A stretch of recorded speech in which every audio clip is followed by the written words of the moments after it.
Well, hey, good morning. It is good to have you here today. And you picked a great day. Even if it's the first time you've been here, we're starting a brand new series called Relationship Goals. And Relationship Goals is a very simple idea, and it applies to everybody. That's why I think it's going to be such a great series for our church and hopefully for you too, because all of us have relationships. Now, you may be kind of a little more introverted and you've just got 3, 4, 5 close relationships and that's all you want, that's all you need. Some of you, you're just the opposite. You got dozens and hundreds of relationships. You can't even keep track of them all, which is great.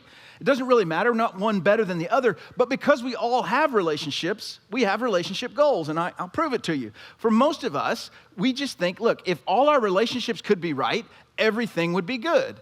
The problem is they're never all right at the same time, right? We can get some of them going pretty good. Family's doing pretty good, or friends are going pretty good, but work's a little tough or whatever. And so boom, relationship goals. We want to have all of our relationships working well all the time.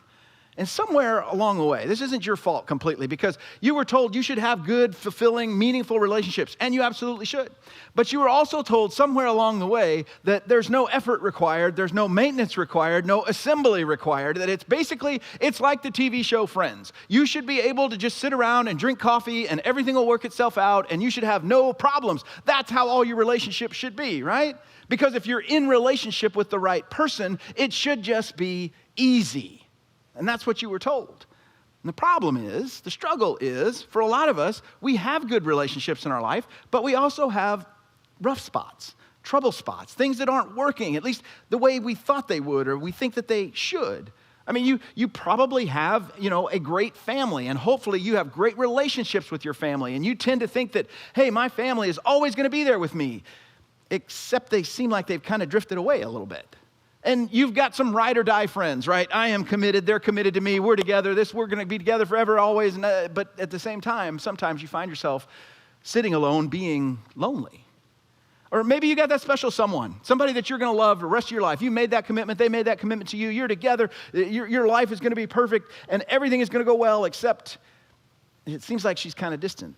He's kind of like doing his own thing, and it doesn't feel like we have that connection like we used to have. I mean, we all want rich, fulfilling, meaningful relationships, but my guess is, if you had a magic wand, there's at least one relationship that if you could wave that magic wand and make it better, or make it right, or change it somehow, you would. You would, and that just tells me one thing that we all have to struggle with. Most of our relationship goals have actually come out of relationship failures. I mean, the reason we have goals is because it didn't work. The reason we're hoping to get, to this kind of relationship or this kind of status or this kind of situation is because it hasn't yet. And it seems like things should be better than they are, but we struggle because they're not, and everybody told us they would be, and so we kind of wonder, well, what's going wrong here? Is this as good as it gets? What kind of goals should I have for my relationships? And here's some really good news, and we're going to use this to help us throughout this whole series for the next several weeks. There is a master of relationships, and he is determined to help you with your relationships, but there's one little, not catch isn't the right word, there's one little step that has to happen for this to actually work. For you to have good relationships, you have to trust this master of relationships, even if what he tells you is different than what everybody else tells you. And this comes right out of Proverbs chapter 3, verses 5 and 6. And we're going to use this verse to kind of guide us this whole series on relationships. And Proverbs 3, 5 and 6 says this. It says, trust in the Lord with all your heart and lean not on your own understanding. In all your ways submit to him, and he will make your paths straight. Now, I don't think it's too much. I don't think it's too hard to make a slight little change to that verse. And I'm not trying to change the Bible. Don't hear me to say that. But if you simply substitute in all your ways, submit to him, and he will make your path straight. If you simply substitute in all your relationships, submit to him, and he will make your relationships right. All of a sudden, this becomes a very powerful principle. Because I think, again, for a lot of us, we look at what our parents told us. We look at what our friends say our relationships should look like. We look at what's going on streaming on Netflix. We look at what we see on Instagram, and we say, well, this is what relationships are supposed to be, obviously. And God says, not so fast. Not so fast. If you will trust what I say, instead of what everybody else is saying, your relationships can actually be right. And those right relationships can be filling, can make your life better. They can actually be the kind of relationships, get this, you were created to have. See, that's what God wants for you. But it really comes with that question, are you willing to trust? Are you willing to trust that God knows better, that God knows a little bit more about relationships than I do? Because if you are, some incredible, incredible things happen. Now today, we're gonna start in what I would call the outer circle of your life. And the way you can think about that is, it's the people that you think of, yeah, I know that guy. Yeah, I know that girl. They go to school with me, or we work at the same place, or they live a couple houses down. I don't really have a tight, close relationship with them. I wouldn't necessarily call him my friend, but I know that guy. I know that girl. And that's where we're gonna start. We're gonna start in this outer ring because, this is my brilliant deduction, everybody that's close to you now, you once met for the first time. Right? Yeah? I mean, come on, think about it. Everybody you know now, you once met for the first time. At one time, they were all in your outer ring, even your parents. I mean, she carried you and she fed you and she took care of you, but there was a point you go, I know her. I mean, you recognize her. It's like everybody you've ever met was in that outer circle at first. Okay, so that outer circle is actually really, really important. And we're going to work our way in as we go through this series. We're going to get to our friends. We're going to get to our family. We're going to get to those that are closest to us. We're going to work our way in smaller circles each time. But today, we're starting in that outer circle. And let me tell you, there's some weird stuff that happens in the outer circle, right? If you think of all the people you know and all the things they do and the places they go and the things they're involved in, there's some kind of weird stuff that happens out in the outer circle. Now, there's a lot of good stuff too.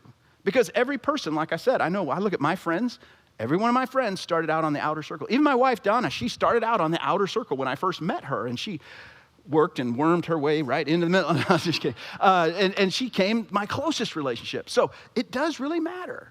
But like I said, there's some weird stuff going out there. And some of the people that are out there in that outer circle, yeah, I know them. They will always be, yeah, I know them people. And some of them will kind of make their way through the circles. But there's some you have to be careful about. There are some pterodactyl relationships out there. You know what pterodactyls are? Those prehistoric birds. There are some people out there that will swoop down, that will grab you, that will drag you out of what you've been doing, that will drop you and hurt you and then feed you to their young. There are some people out there like that. So you got to be careful about those people on that outer circle.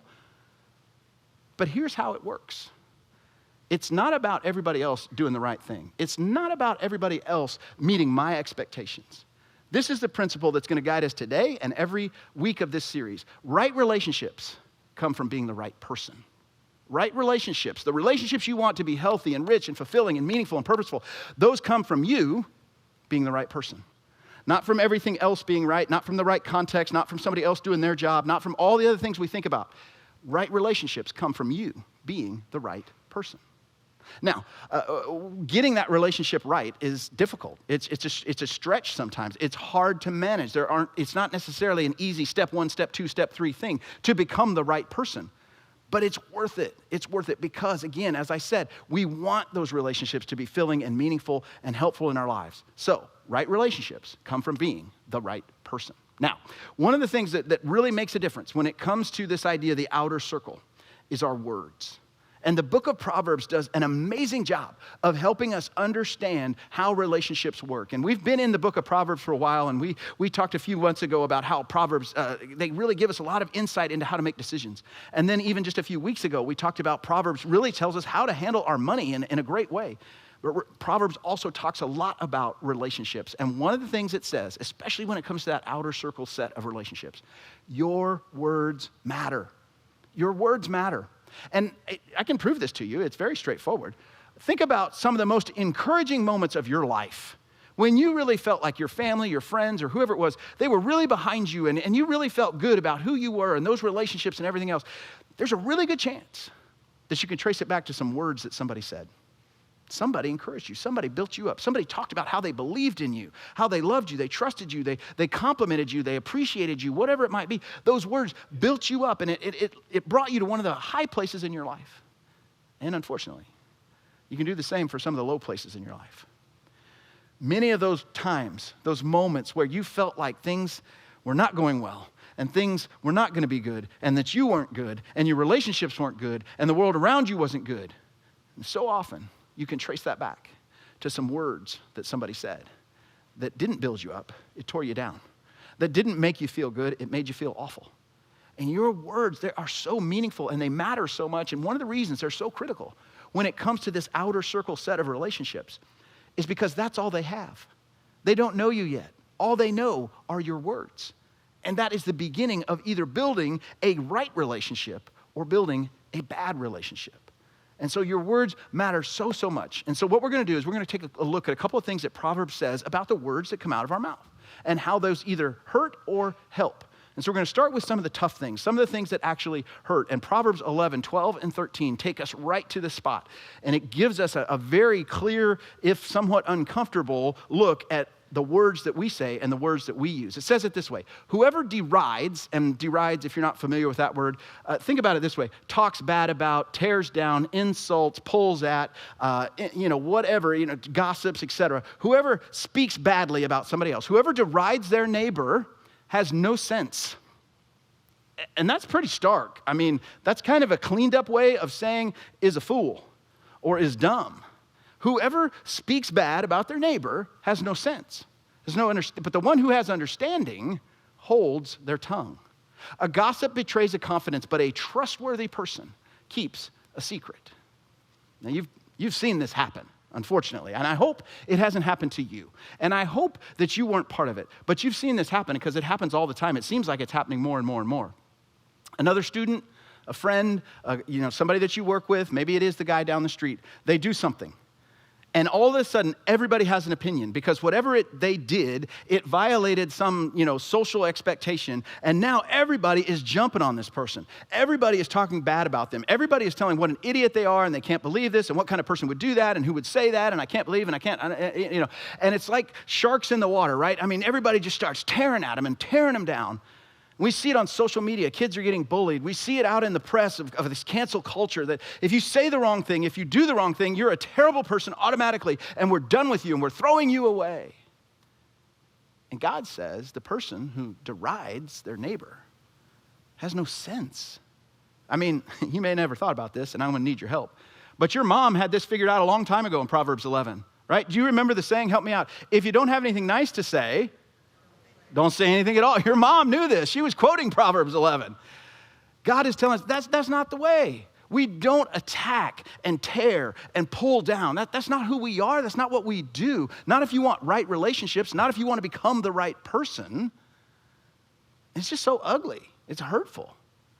And like I said, you've seen it happen. If you've been in that spot, and I'll confess, I have. I have derided people before. I wish I hadn't, but I have. And here's what I know when I do that, and maybe you've experienced this too. In essence, what I'm doing is I am setting myself up as judge. I get to judge you. Because of what you did and what you said, now it's up to me to judge you. And in my judgment, even though I often don't know the context, even though I don't know your heart, even though you may have just made a mistake, maybe you just got your words messed up, or maybe you just weren't thinking in the moment, or maybe you actually haven't grown yet, or whatever it might be, but I've determined already that you don't have value now. And because you don't have value, it's okay for me to attack and tear and pull down. It's a horrible decision. Now, let me just talk to you for a minute if you're a follower of Jesus. If you're a follower of Jesus, I hope that you would say, I am not the same person I was 5 years ago, or 10 years ago, or 15 years ago. For me, I'm not the same Brett I was 15 years ago. And it's not because I'm a great person. It's because Jesus has done work in me, and he has changed me, and he has improved me, and he has helped me grow and led me to become more like him, which is a fantastic thing. But you see, when I look at somebody else that isn't in the same place I am, and I start to tear them down, what I'm doing is saying, you know what? God gave me grace to work through some things and to grow through some things, but I'm not going to give it to you. I'm not going to allow you to improve in that area. Instead, I'm going to judge you and I'm going to tear you down. And I don't know about you. Maybe your world's different than mine. I have plenty of angry and divisive people in my life. I don't need more. I don't need to be that person.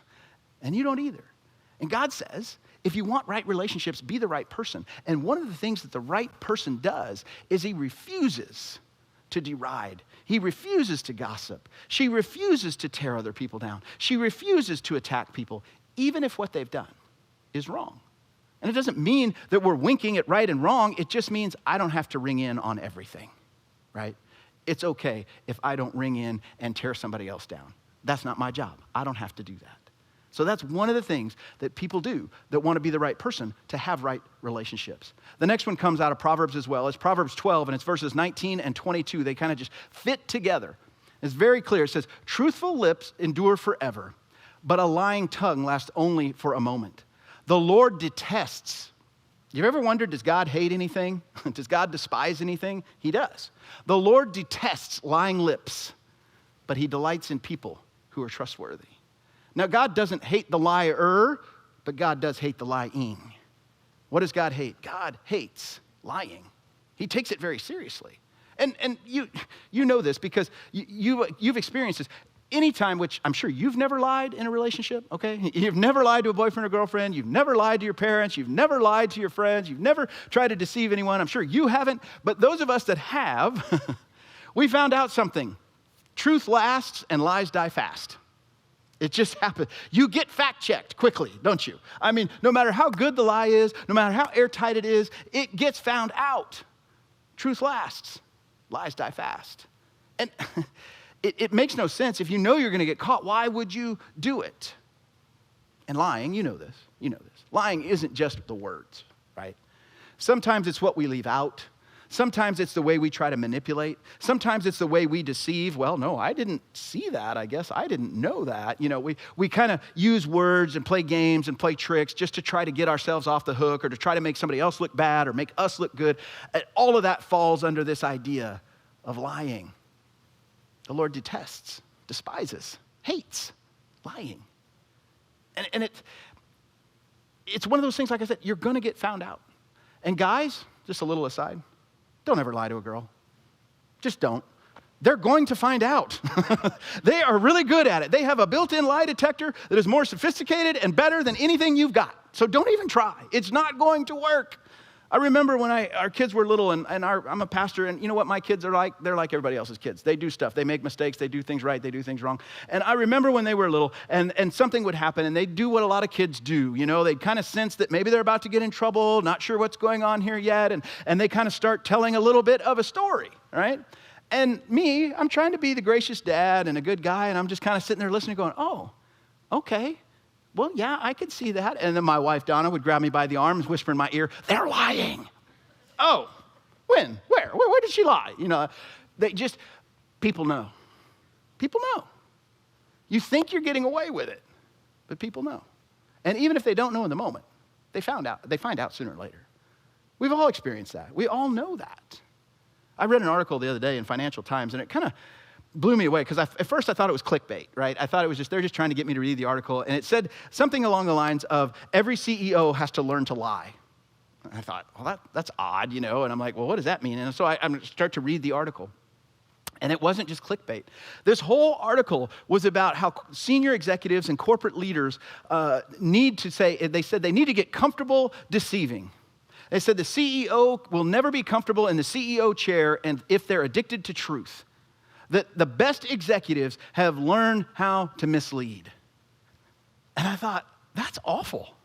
I mean, we already know our politicians are potentially lying to us and manipulating us. We already know that the media is always trying to steer us to their narrative and make us think what they want us to think. And now our corporate leaders are lying to us. And guess what? We don't like to be lied to.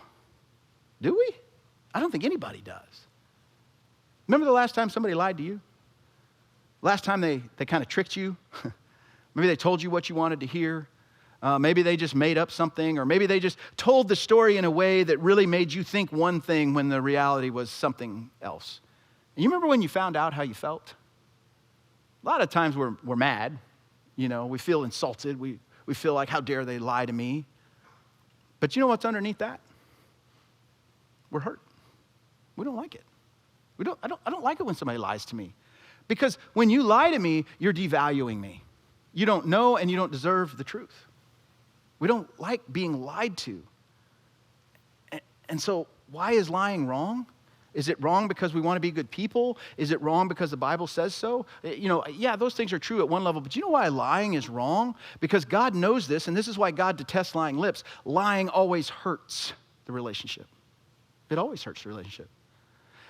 Whether it happens in the moment or it happens over time, it doesn't really matter. Lying always hurts the relationship. And if I want to have right relationships with people, that means I've got to be the right person. And one of the things the right people do is they don't lie. They don't manipulate.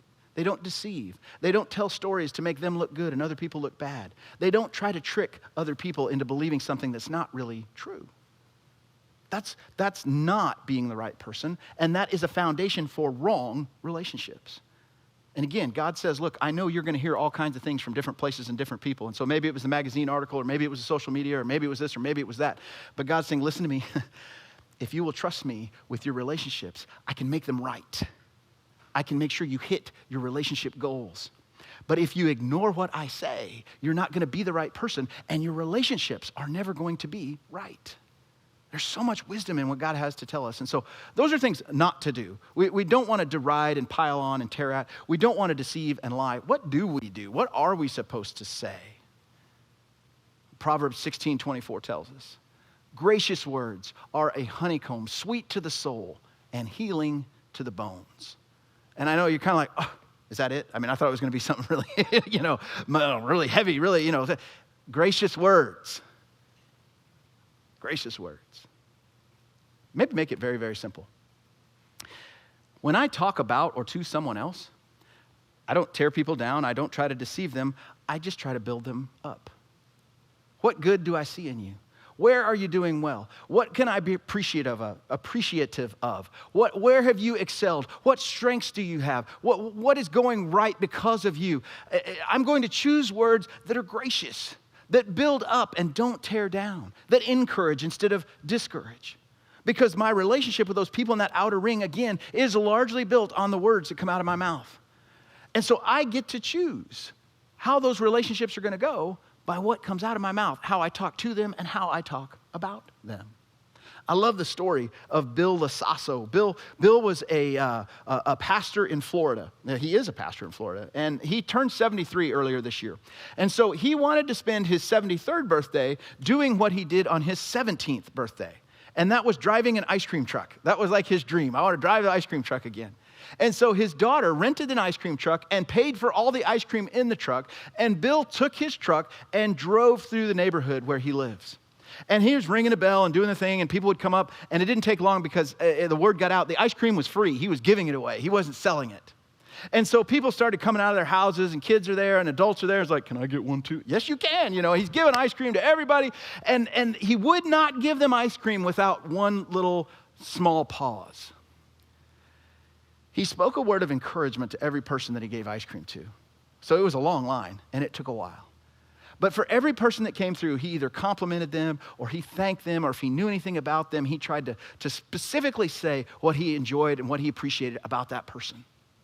And as you can imagine, that day, as they kind of came, it was a news feel-good story. The reporters came and they interviewed everybody. And as they talked to people that experienced this, they said, it had been over a year since an ice cream truck had been through our neighborhood because of COVID. We hadn't seen anybody. So the ice cream was great, but really, ultimately, what ended up happening was the things he said, it literally changed our neighborhood that day. It felt completely different than it has in the past. Because he spent that time to give us something, to tell us something. The ice cream was good, but the words actually changed us. And it was one of those stories where you hear that and you think, that's really cool. That's great for Bill. I'm not doing that. I'm not getting an ice cream truck and handing out free ice cream. But it made an impact. And you can see how, right? Obviously, the ice cream comes and goes. But the words, they were gracious words. They were sweet words. They were things that healed. And those words made such a difference for that community. And I don't know what that community thinks about churches. Maybe they love churches, maybe they don't. I don't know what they think about pastors. Maybe they think pastors are great people. Maybe they think pastors are con artists. I do know what they think about Bill. That's the guy that cares about us. So he gave us ice cream, and he told us that we were important. Do you see the power? Do you see how the right words, not the wrong words, the right words can literally change everything? And if you want right relationships, the beautiful blessing of all of this is, if I will use the right words, it's not just me being a good person or doing good things. It actually changes all of my relationships. See, get somebody in your mind. Get one of those people in your mind that's in that outer ring circle. I know them person. Maybe it's somebody you work with, maybe somebody you go to school with, maybe somebody lives by you. Get that person's face in your mind for just a second. What if you actually went out of your way to speak gracious words to them? Like sometime in the next week or so, you went out of your way to speak gracious words to them. What difference do you think it would make? How do you think that would impact them? You see, here's my theory. Most of us live in this ugly, dark pool of darkness. We're surrounded by people that don't mind deriding, people that don't mind gossiping, people that don't mind lying, people that don't mind manipulating, people that will do whatever they can to get whatever they want, and regardless of what happens to you. And when you get that one bright spot, that one speck of light in the middle of all that, when somebody comes up for no reason and tells you why they appreciate you, why they value you, how come you're important, what difference will that make? My guess is it will make an incredible difference. And it is part of us becoming the right people so that we can have right relationships. Now, I got to tell you, there's really a whole lot more to this than a relationship story. I mean, relationships are important, don't get me wrong. But there's actually something much, much bigger going on in the background. Because if you are a follower of Jesus, you know this. If you're thinking about becoming a follower of Jesus, you need to kind of come to grips with this. But every one of us has been on that outer circle when it comes to God. When it comes to God, God's in the middle, and he's hey, I know God, I know of God, I've heard of God, I'm not for or against God. I mean, God's, I guess, a good thing. He's out there, he's doing something. I'm on that outer circle. Do you know how God has invited you in to the inner circle? Do you know what it is he used to change your thinking and change your direction, change your approach? The Bible tells us it was kindness. That God used kindness to invite you in.